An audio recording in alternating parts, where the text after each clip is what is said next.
নমস্কার, শুভ সকাল। আজ ১৬ই মার্চ সোমবার। পঞ্জিকা অনুসারে আজ চৈত্র কৃষ্ণা দ্বাদশী তিথি। আজ সারাদিন থাকবে শিবযোগ ও সিদ্ধ যোগের প্রভাব। তুলা, বৃশ্চিক ও ধনু রাশির জাতকদের ভাগ্যে আজ কি আছে জেনে নিন। তুলা রাশি, পড়ুয়াদের পড়াশোনায় সাফল্য লাভের যোগ রয়েছে। ক্রনিক রোগের প্রাদুর্ভাব বাড়তে চলেছে। প্রাপ্তিতে বিলম্ব হওয়ার সম্ভাবনা রয়েছে। কোথাও বেড়াতে যেতে পারেন। নির্ভরযোগ্য স্থানে কাজের সুযোগও পেতে পারেন। বাবার স্বাস্থ্য নিয়ে উদ্বেগ বাড়বে। কাছের বন্ধুদের থেকে অর্থ সাহায্য পেতে পারেন। বৃশ্চিক রাশি, আজ জমি বাড়ি সংক্রান্ত আইনি জটিলতা বাড়তে চলেছে বৃশ্চিক রাশির জাতকদের। বন্ধুর থেকে ক্ষতি হতে পারে। অযথা দুশ্চিন্তা বাড়বে। নতুন চাকরি পাওয়ার আশা কম। শৌখিন দ্রব্যের ব্যবসা লাভজনক।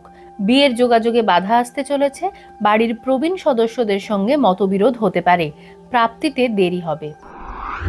ধনু রাশি, আজ গায়ক গায়িকা বা কণ্ঠশিল্পীদের সুনাম বাড়বে।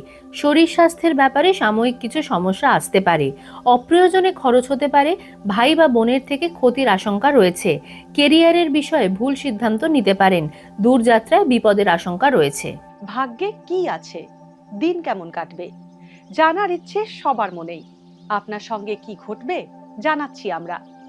সঙ্গে রয়েছে খারাপ সময়কে ভালো করার টোটকা।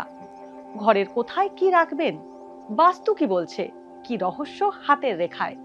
এই সব উত্তরের পাশাপাশি নিজের সংস্কৃতি, পুরাণ ও ঐতিহ্যকে জানুন আরো কাছ থেকে। চোখ রাখুন এই সময় অনলাইনের অ্যাস্ট্রো পেজে।